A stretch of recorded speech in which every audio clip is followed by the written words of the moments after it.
one of the reasons why Rockville Center has been a community that has been very stable in terms of diversity is that starting about 2 decades ago, it began to deeply think about the interaction between tracking the achievement gap and kids just getting along. I think the real challenge is to embrace the diversity. What happens a lot in suburban communities is when the communities become more diverse, people start to become frightened.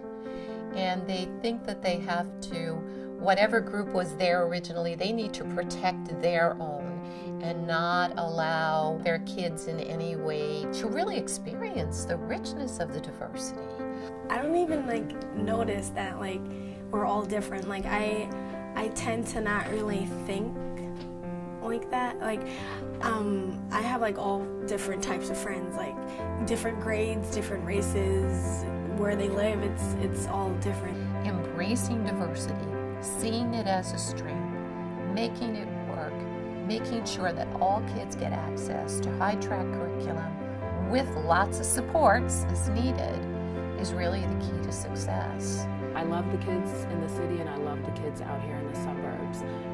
The one main difference that I do see with Southside is that we're able to really maximize learning for all the children in various ways. Kids in the city are definitely motivated, but I feel may not necessarily have all the resources and are certainly deserving of it, but for whatever reason, that's the equity is just not there. With the inclusion, you see that, you have to differentiate your instruction. You have to, meet the needs of the learners where they are.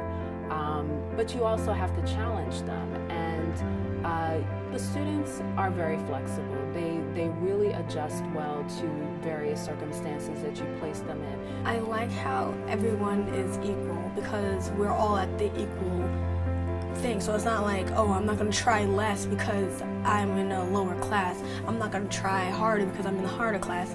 We're all it's in our hands to apply ourselves. So Southside has extra help every single morning. We call it zero period, and it's for 40 minutes or so. And everyone can come and go to extra help. And the buses bring you here, zero period, so you have a time to prepare and ask your teachers questions about it, and they'll help you out. Kids learn from each other as much as they learn from a teacher.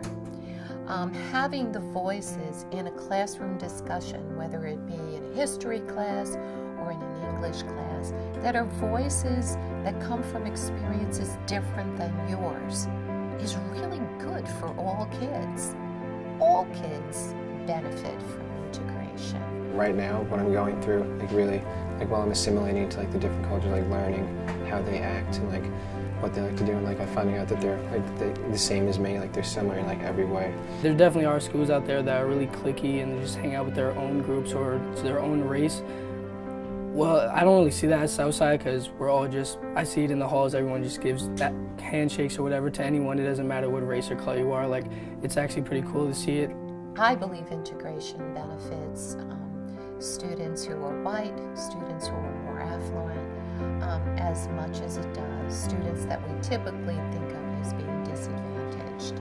The kids at Southside are more prepared for a diverse world because they have learned to listen to the voices, and they have learned from the voices of those who have lives that are very different from their own. When I was in school, I always didn't feel like I fit nicely into a particular group. And being here, it's a world of difference. I feel like I'm more comfortable with different people because of the fact that I am in a school that's diverse. We've seen achievement rise. We have not seen it go down. We still see our high-achieving kids get into great colleges. Our IB scores have stayed high. As we become more heterogeneous, we've become more ingenious. And all kids have really prospered from that experience.